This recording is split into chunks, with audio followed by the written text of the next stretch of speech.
Hello my friend, I'm going to teach you how you can use the basic of kalilinux and also metasploitable. These two machines that you can use together and you can use in penetration testing. But first of all, I'm going to show you how you can use and how you can download the VirtualBox.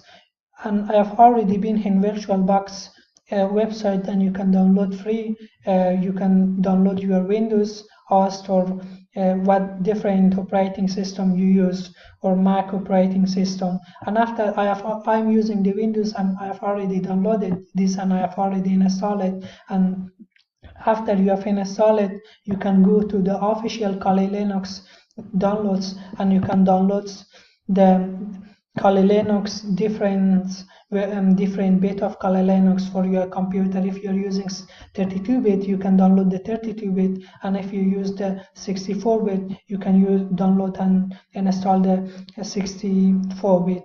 And I've already done all these things, and I have already installed it.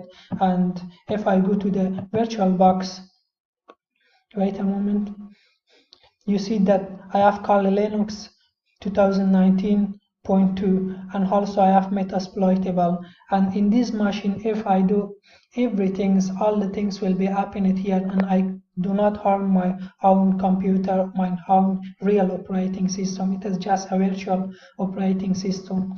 And if I'm going to the kalilinux, and by starting, the machine will start. And also I'm going to start my metasploitable, and that will be a start too.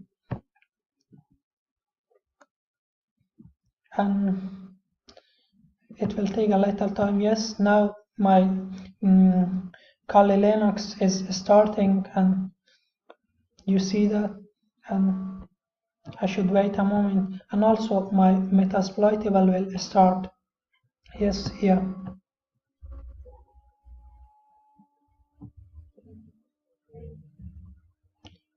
Yes, the password of my kalilinux is